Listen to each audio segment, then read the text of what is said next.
Oke, assalamualaikum warahmatullahi wabarakatuh. Kembali lagi di acara NWT yang kedua. Karena ya NWT yang pertama itu ya masih ngobrol sendirian. Tapi sekarang alhamdulillah kita kedatangan tamu narasumber yang ya jauh dari sebelah timur Indonesia sana atau sebelah tengah Indonesia.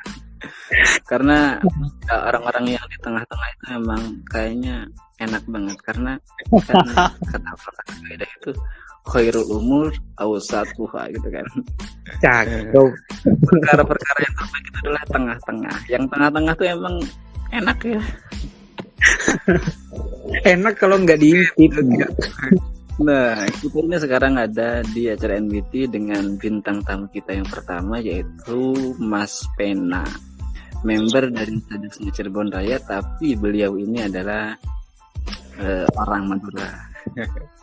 Nyasar dari Madura ke Sadasnya Cirebon.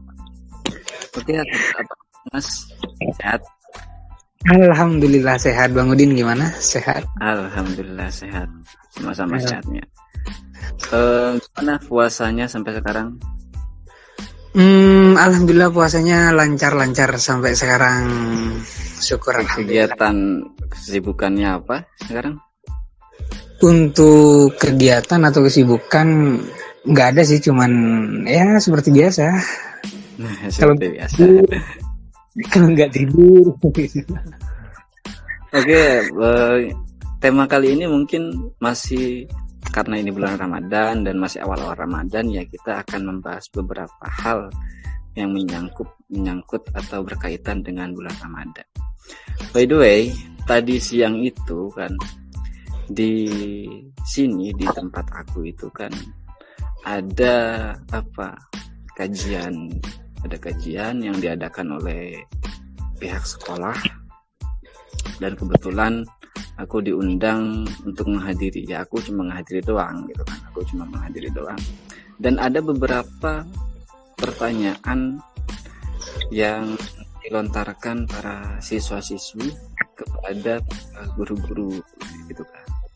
Nah, mungkin beberapa hal itu akan kita bahas juga di sini gitu kan. Sharing lah istilahnya, ngonyam, ngobrol nyaman. Nah, itu adalah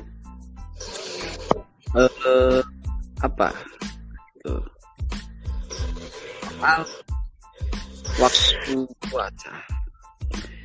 Sewajarnya waktu puasa itu kan kita itu kan 24 jam itu kan. 24 jam astagfirullah. Sorry. 12 jam. Ya. Nah, pertanyaan dari siswi salah satu, tapi pertanyaan ini cukup nyeleneh. Nyelenehnya tuh gimana Bang? Gimana cara melakukan ibadah puasa bagi orang yang ada di luar bumi, misal astronot yang lagi di luar angkasa katanya, itu waktu puasanya kapan atau berapa jam?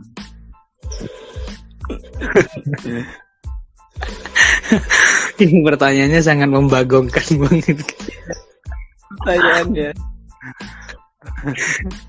kalau misalkan pertanyaan gimana orang puasa di Kutub Utara, ya kita masih bisa jawab ya kan ya. Berapa jam? Ini kok pertanyaannya gimana cara orang puasa yang ada di luar angkasa? Itu kan pertanyaan dari siswa. Yeah. Sama pemateri yang tadi siang katanya Bang Udin ini ikut kan. Yeah. Nah, untuk jawaban sementara dari pematerinya itu apa? Tadi siang tuh pemateri jawab begini. Sebenarnya ini jawaban juga agak ngawur sih. Katanya itu jawabannya itu adalah inti jawaban dari pemateri tadi siang itu adalah katanya gak usah puasa karena Al-Quran itu diturunkan untuk bumi, sedangkan dia ada di luar angkasa. Sebenarnya jujur pribadi aku kurang begitu menerima jawaban tersebut. Kurang begitu menerima. Karena apa? Karena ya sepengetahuan saya ya, Quran itu kan diwahyukan kepada Rasulullah. Sedangkan Rasulullah itu kan sudah ittifaq para ulama bahwasannya beliau itu diutus rahmatan lil alamin itu kan. Benar. Iya kan? Rahmatan lil alamin sebagai bentuk rahmat, bentuk kasih sayang dari Allah kepada seluruh alam. Nah, luar angkasa juga itu kan termasuk lil alamin gitu. Iya, kata alamun itu kan mencakup ke semua yang baru gitu. Iya, berarti luar angkasa itu termasuk alamin juga. Kalau dari kata diambil dari kata alamun aja, artinya kan alam gitu. Sedangkan alam itu hadis, artinya baru. Semua yang baru itu termasuk ciptaan. Sedangkan Al-Quran diciptakan untuk yang baru, untuk yang alam gitu. Maka tentu juga masuk ke dalamnya gitu. Luar angkasa juga masuk pada alam. Kira mungkin nah begitu. Itu intinya. Berarti kan kesimpulannya itu gimana Mas dari Mas? Ya kesimpulannya menurut pendapat saya ya, karena ini hanya sekedar pendapat dan bisa dibantah, ya tetap luar angkasa itu termasuk alam gitu. Iya.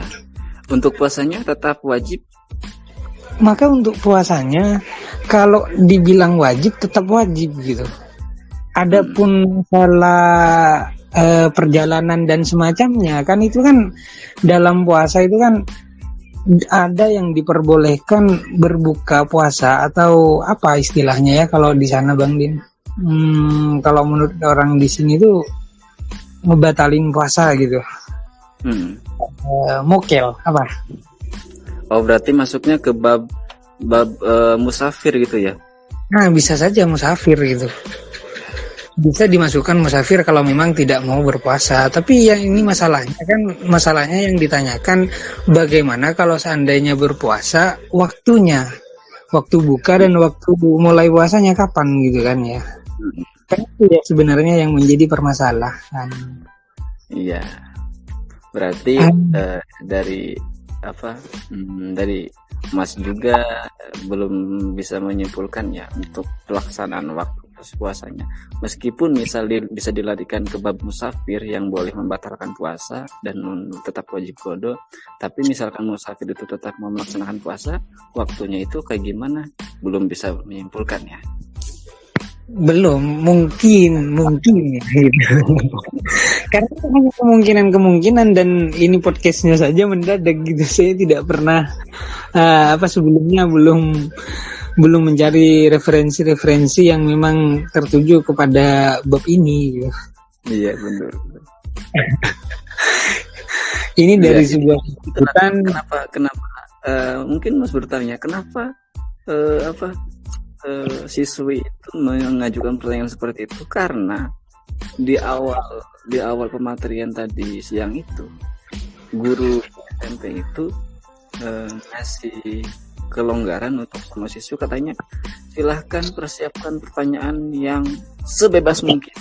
Dan keluarlah pertanyaan itu.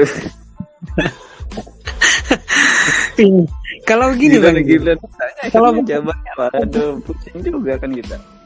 Kalau Bang Udin sendiri sepakat yang mana? Sepakat punya saya, punya Pak Guru tadi, atau punya referensi lain gitu?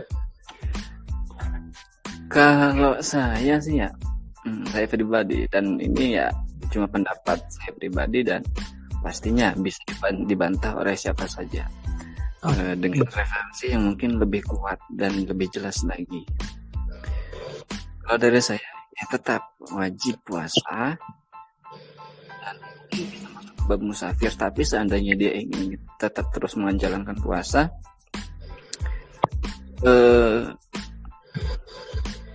mungkin bisa diambil dari waktu lamanya berpuasa di tempat asal orang tersebut. Kita ambil contoh ketika orang berpuasa yang ada di Kutub Utara.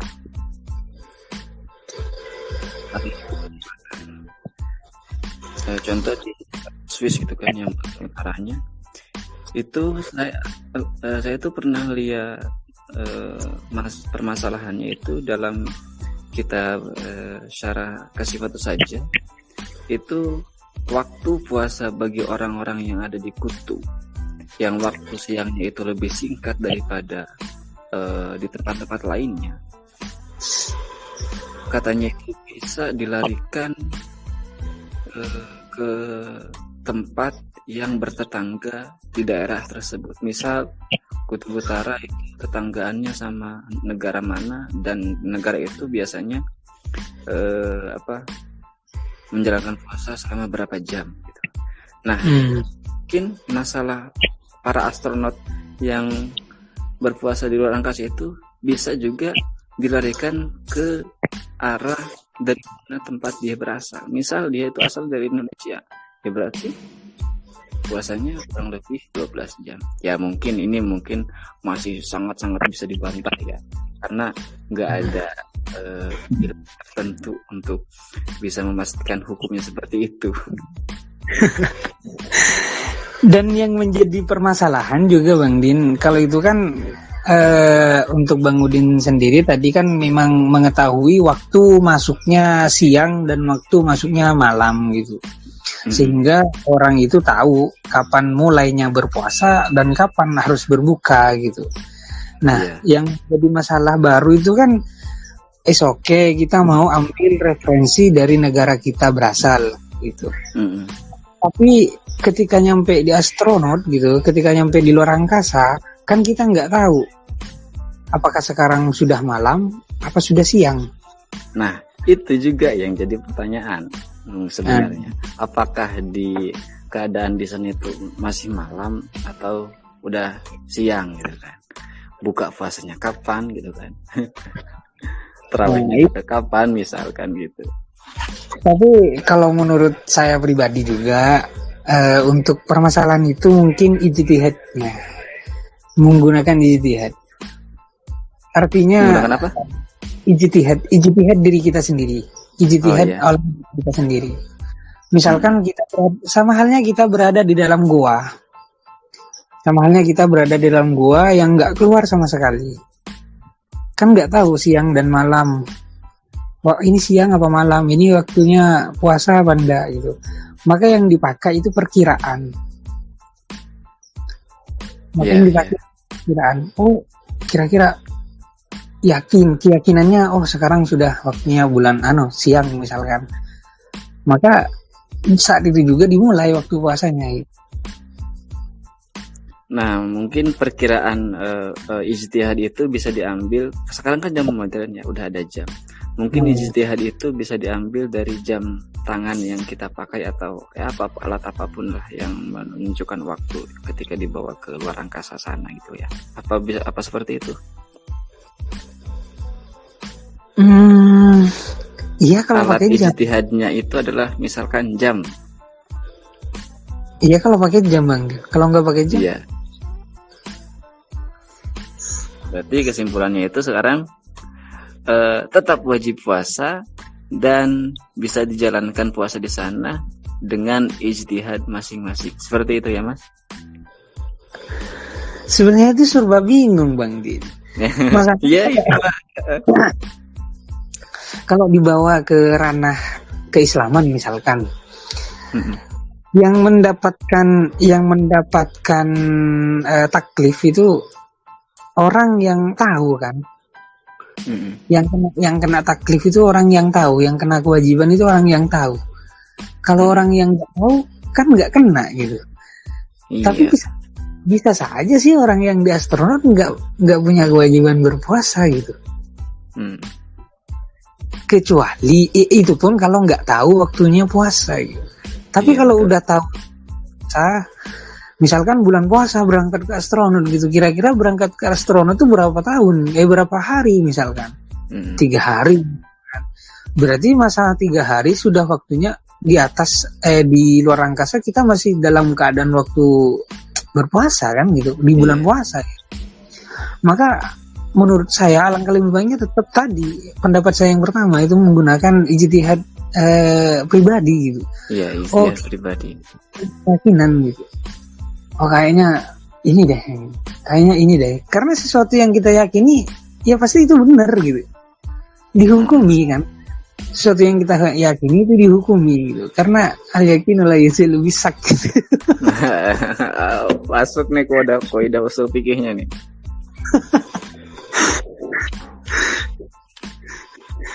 Ya nggak tahu juga sih. Semoga aja ini di post atau di upload misalkan bisa terus. Kita sengaja biar teman-teman mendengarkan juga kali punya pendapat lain, bisa aja di komen ya, di komen atau sepilah di komen, silahkan berpendapat, karena ini pendapat ini bukan apa, bukan ijtima ulama ini mah bukan istima. Ini masih sangat bisa dibantah ya Mas ya. Sangat ngobrol anak-anak milenial lah. Ya seperti yang ya, seperti kita langsung ke pertanyaan berikutnya mungkin ya. Silakan kalau masih ada yang diberikan ya.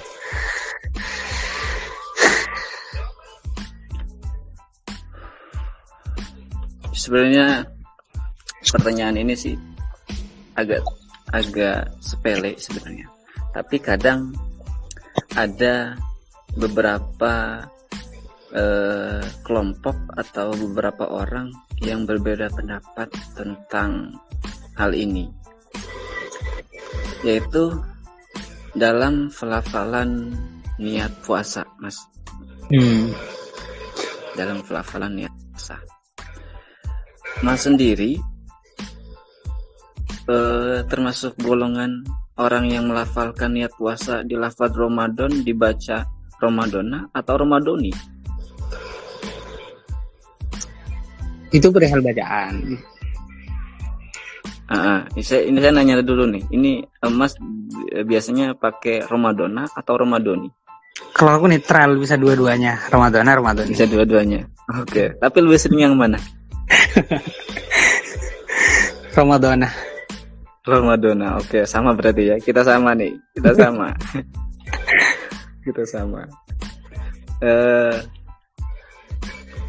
Kita komentari coba orang-orang yang membaca lafaz dengan bacaan Ramadan. Ini bukan menyalahkan ya, tujuannya bukan menyalahkan, tapi ada nggak referensi lain kenapa ada orang yang membaca dengan cara Ramadoni bukan Ramadona? Dulu tuh pernah kenapa saya tadi bilang saya netral dua-duanya gitu. Karena dulu saya pernah mengkaji tentang Ramadona dan Ramadoni itu. Lah dari beberapa yang saya temukan atau yang saya diskusikan dengan teman-teman dulu pas masih di pesantren gitu ya. Itu memang keduanya tuh sama-sama boleh gitu. Dibaca Ramadoni dengan dalil ya, ada dalilnya gitu seperti ini karena ini, tapi saya lupa Bang gitu, makanya saya bingung mau ngejelasinnya tuh gimana. Ibarat yang bisa saya sampaikan gitu. Iya. Niatnya itu gue masih nawaitu sama Godin an ada ifardhu syahri Ramadona di sanati tentang tarawih. Itu kan hanya perbedaan tentang ulama nahwu saja sebenarnya. Ya, sebenarnya untuk sah dan tidaknya itu dipakai dua-duanya juga tetap sah ya. Tetap sah kalau cuman itu. Pengetahuan itunya aja secara tata bahasanya. Adapun untuk kesahannya buat teman-teman semua yang mendengarkan, mau pakai Ramadana atau Ramadoni, dua-duanya tetap sah ya, ya. Nah, yang penting kan itu niat, itu kan yang penting, bukan lafalnya Mas. Iya. Bang, akan tapi kehendaknya itu dalam hati itu yang dimaksud dengan niat kan. Kalau pelafalannya itu kan hanya sunnah, meskipun kita nggak pakai Ramadana, langsung niat saya berpuasa di bulan Ramadan gitu, itu juga sah aja gitu kalau cuma niat. Jadi mungkin maksud Mas itu adalah niat puasa atau niat apapun itu nggak harus pakai bahasa Arab, pakai bahasa kita juga bisa kok gitu ya, simpelnya. Betul banget.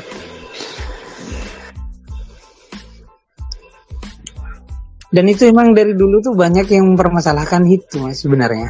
Cuman ya kalau yang orang awam mungkin yang nggak tahu tuh bisa dibatalkan, bisa saja enggak gitu. Iya betul.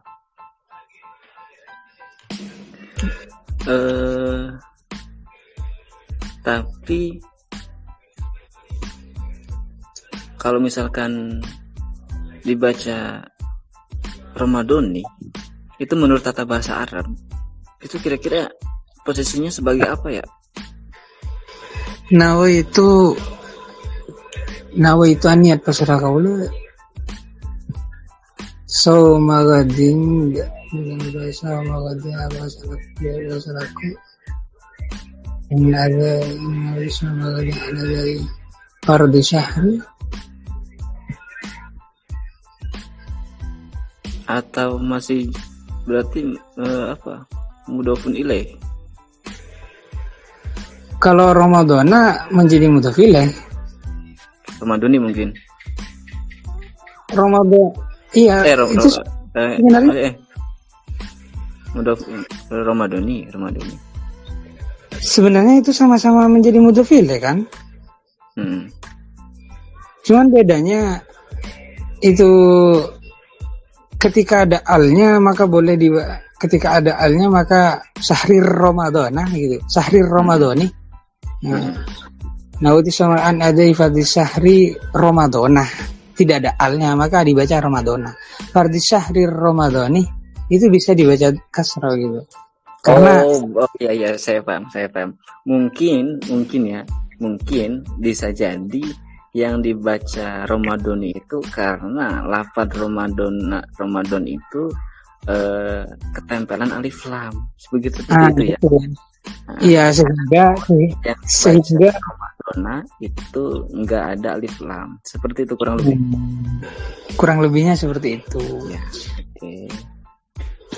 Oke lah, jadi untuk topik yang kedua ini adalah baik Ramadhana atau Ramadhani untuk pelaksanaan puasa yang tetap sah. Ini mah hanya pembahasan soal tata bahasa Arab saja. Gitu ya Mas. Betul banget. Biar nanti enggak jadi perdebatan gitu kan. Enggak, ini berarti tetap saja. Iya, itu kan cuman ya perbedaan lafaz saja. Iya, nah, adapun ditemukan niat itu kan qasdu syai' muqtaranan dipilih.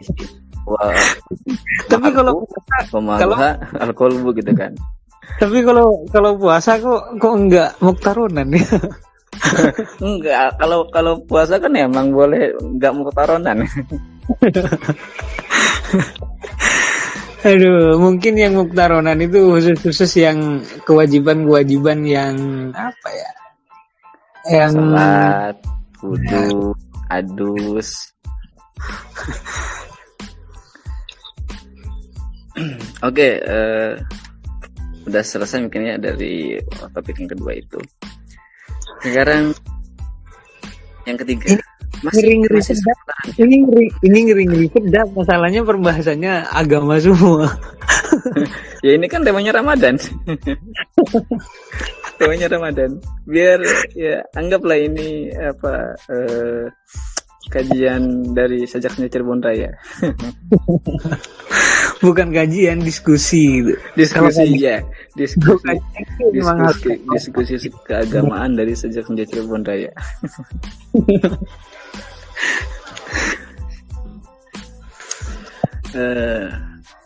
Masih seputaran niat. Kan kita itu sunnah apa sih istilahnya? Apa sih namanya? Saya lupa. Mengucapkan niat puasa itu sunahnya di malam hari gitu kan. Ya, itu dituntun dari zaman dulu dari orang-orang tua kita itu setelah tarawih gitu. Setelah witir kita melafalkan niat puasa. Naudis Muhammadin Karena ada fardi syahri Ramadan hadisanah lillahi ta'ala gitu kan. Iya. Dalam ayatnya itu kan ada kata-kata godin yang artinya esok hari gitu kan. Nah, bagaimana bagi orang yang setelah tarawih atau dia enggak tarawih sehingga dia belum sempat mengucapkan niat puasa dan baru mau mengucapkan niat puasa itu pukul 4 pagi. Apakah dalam niat puasanya itu tetap godin atau diganti? Karena kan jam 4 subuh itu udah masuk esok gitu. Kalau ini sebenarnya itu masuk pada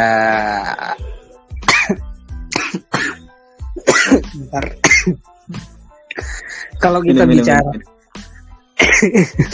kalau kita ini saya kasih minum tuh 2 gelas. Ini bisa saya lanjut? Bulan puasa itu kan kita nggak ngambil dari kalender Masehi, melainkan Hijriyah. Iya, betul. Sedangkan Hijriyah itu dimulainya dari maghrib gitu. Iya, betul. Sehingga meskipun pada subuh hari dan itu masih besok, masih hari sekarang gitu. Oh iya.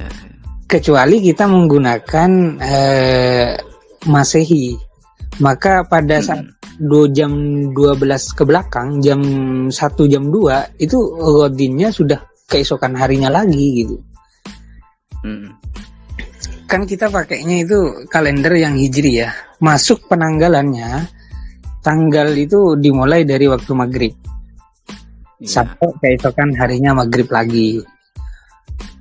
Maka tetap bisa dikatakan godin juga dan nggak masalah meskipun dipakai. Masalah berarti mau itu godin mau itu godun.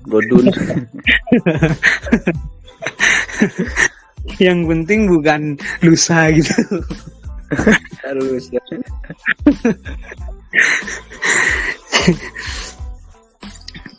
Dan itu pun menurut pendapat saya gitu. Menurut Mudin karena nggak tahu juga saya gitu. Iya. Kita lanjut aja ya karena itu kayaknya udahlah Hikmah udah paham kali. Lanjut ini pertanyaan terakhir. Sebenarnya ini pertanyaan masih tanda tanya besar bagi saya pribadi juga. Barangkali Mas bisa ataupun teman-teman yang mendengarkan juga pernah mendengar dan tahu jawabannya, silahkan gitu kan. Boleh komen, boleh ngasih pendapatnya juga. Dalam mazhab kita, orang-orang Indonesia itu kan mayoritas Syafi'iyah. Iya, betul. Iya. Dan ketika melaksanakan ibadah zakat fitrah itu kan dianjurkan jumhur Syafi'iyah, mayoritas Syafi'iyah itu menggunakan bahan pokok tempat kita tinggal. Ya kita beras lah gitu kan. Ada yang jagung, ada yang apalah gitu, gandum. Kalau kita kan beras. Nah,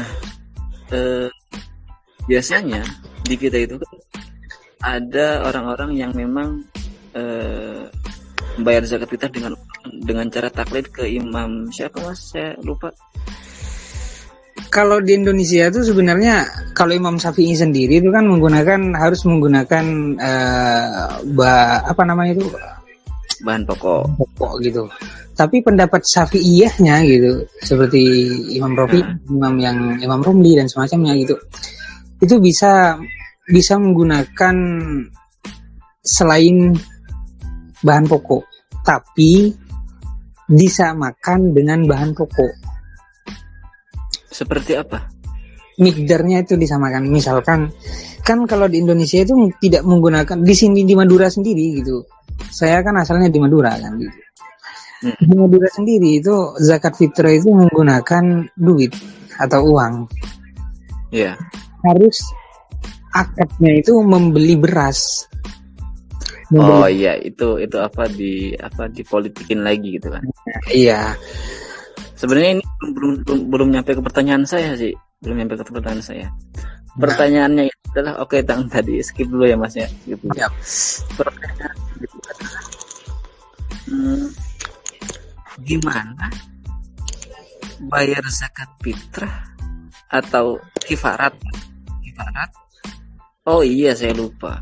Ini sebenarnya sih pokok pembicaraan itu tentang kifarat puasa. Tapi mungkin kita bisa lanjutkan juga ke zakat fitrah. Atau kalau misalkan jawabannya beda, ya kita tinggal diluruskan lagi. Gimana bayar kifarat atau puasa dengan bukan dengan bahan pokok beras misalkan gitu kan, bukan dengan bahan pokok beras, bukan dengan harganya uang, tapi dengan menggunakan makanan yang siap saji, katakanlah dengan nasi kotak. Misalkan kan orang yang kifarat puasa itu kifarat puasa karena disebabkan jima bersetubuh dengan istri, kifaratnya itamu sitim nasakin itu kan, memberi makan 60 orang miskin. Nah, gimana kalau misalnya kifaratnya itu bukan dengan beras, tapi menggunakan nasi kotak? Kalau dari bahasanya kan memberi makan 60 orang. Memberi makan. Iya, dari kata-kata memberi makan itu harusnya gitu. Harusnya bisa dong gitu. Hah? Harusnya bisa dong dengan memberi nasi kotak. Iya, harusnya bisa. Harusnya bisa. Tapi kan kebiasaan kita itu dengan berasnya. Tapi ini dengan nasi kotak. Misalkan satu kotak satu orang gitu kan. Berarti 60 kotak untuk 60 orang miskin. Tapi kan dalam pembagiannya kan harus ada itu ukurannya, Bang. Iya, maka dari itu saya tanyakan. Kira-kira itu mencukupi atau tidak? Seandainya ukuran nasi kotaknya itu mencukupi sesuai kadar yang telah ditentukan agama, apakah beratnya?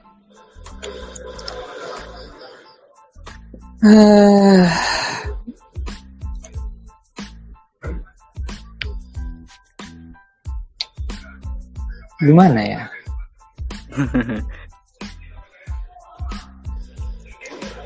Karena pasti setiap hukuman, setiap denda yang diberikan kepada orang yang melanggar gitu, ada manfaat-manfaat yang terselubung di dalamnya gitu. Kalau cuma memberi makan nasi kotak, kayaknya kurang deh. Iya, kurang. Karena yang dipikirkan misalkan yang sehingga hukum itu ada gitu. Beras kenapa harus bahan pokok gitu? Kenapa harus bahan pokok yang diberikan ke fakir miskin? Karena orang fakir miskin tuh memang betul-betul butuh untuk kebutuhan sehari-harinya gitu. Kalau diberikan hanya sekali berbentuk nasi kotak, kan habis sekali saja gitu. Tapi kalau berbentuk beras misalkan, bisa saja dimasaknya sedikit gitu. Menurut saya itu tetap aja harus beras kayaknya. Oh, berarti jadi harus mungkin maksud Mas itu adalah ketika kita memberi bahan pokok itu dalam keadaan mentah dengan memberi bahan pokok itu dalam keadaan matang, itu manfaatnya bisa terkikis ketika jika dibandingkan memberi bahan pokok itu dengan dalam keadaan mentah. Karena kalau misalnya kita ngasih mentah itu, mereka mustahik itu bebas mau mengolah jadi apa aja, bisa jadi bubur, bisa jadi nasi kuning, bisa jadi nasi biasa gitu kan. Maksudnya bisa disesuaikan dengan keadaannya. Siapa tahu misalkan diberi nasi kotak, siapa tahu orang yang diberi masih dalam keadaan kenyang gitu.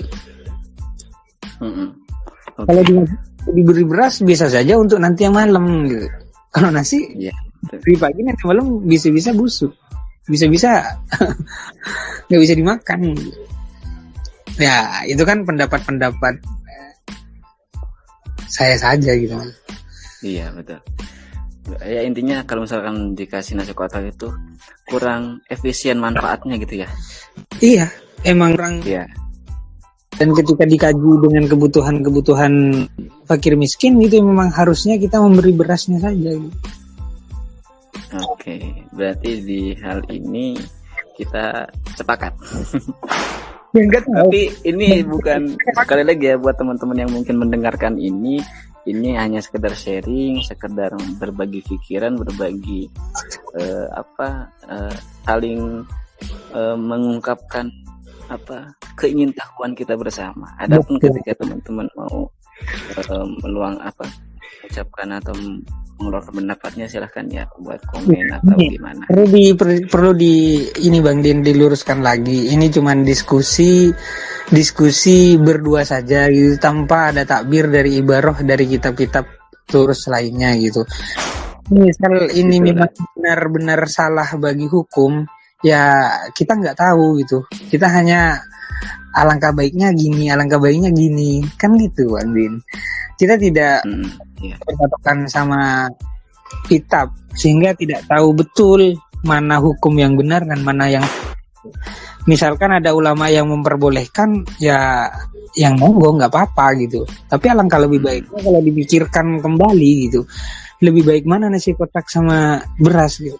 Ya menurut kita kan tetap beras gitu lebih bermanfaat untuk keberlangsungan hidup gitu daripada nasi kotak.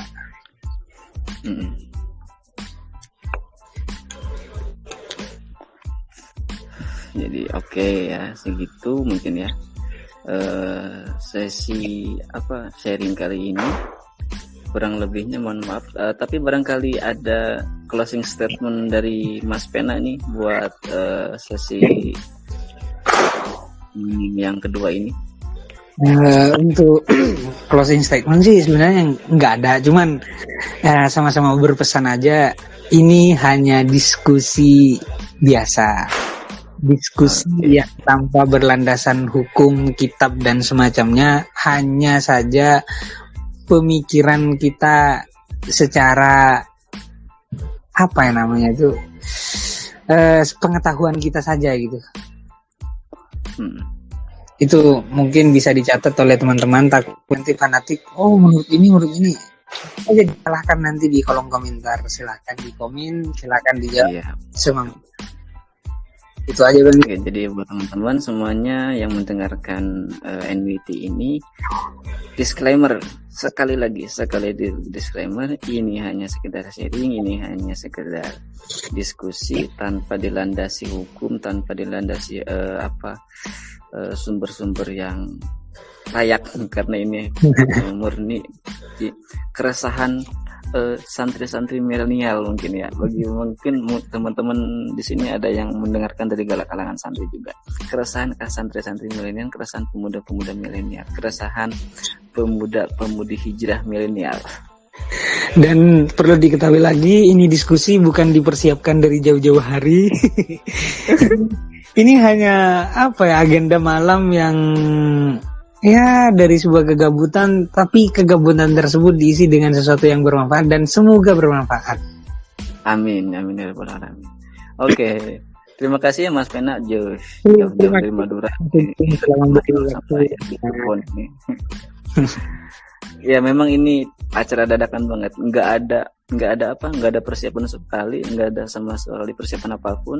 Tiba-tiba saya tadi ngechat Mas Pena dan langsung nemplak, yuk kita ngobrol di Spotify gitu kan. Oke, jadi sekarang kita langsung ngobrol, dan memang nggak ada persiapan sama sekali. Mas Pena pun mungkin tidak menyangka akan mendapat pertanyaan seperti ini dari saya. Nggak ada menyangka Bang Udin akan mempertanyakan hal-hal yang berbau agama gitu. Tapi oke lah, ini kan karena temanya.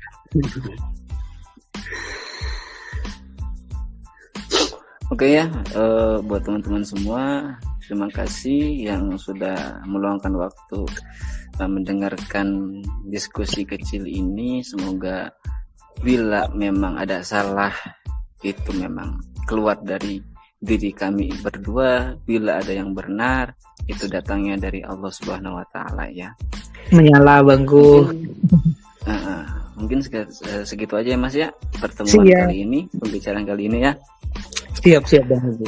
Oke, terima kasih. Mungkin semoga kedepannya teman-teman barangkali ada yang mau ikutkan ngobrol di sini bisa hubungi langsung ke DM Instagram, chat Facebook Sejaksnya Cirebon Raya, atau hubungi langsung ke WhatsApp official Sejaksnya Cirebon Raya yang tertera di Facebook atau di Instagram ya teman-teman. Mas Pena juga barangkali nanti di lain waktu mau ngobrol lagi dengan persiapan yang lebih matang lagi. Bolehlah kita lah nanti atur waktu, atur tema juga mau kayak gimana ya Mas ya. Kita nanti bicarakan di belakang. Ya di belakang. Oke, untuk kali ini saya cukupkan segitu ya. Hormat saya dari Fahrudin, founder dari Sejaksnya Cirebon Raya, dan Mas Pena, anggota Sejaksnya Cirebon Raya yang nyasar dari Madura gabung ke Sejaksnya Cirebon Raya. Ini ceritanya Istiqwal Hidayah tersesat di jalan. Jalan Fisabilillah. Oke, saya tutup ya Mas ya. Oke, siap Bang Udin. Terima kasih atas waktunya. Terima kasih, dan ini hanya sekedar diskusi dari kami di program NWT Ngonyam Weekly Time. Wabillahi taufiq wal hidayah. Wassalamualaikum warahmatullahi wabarakatuh. Selamat berpuasa. Wabarakatuh.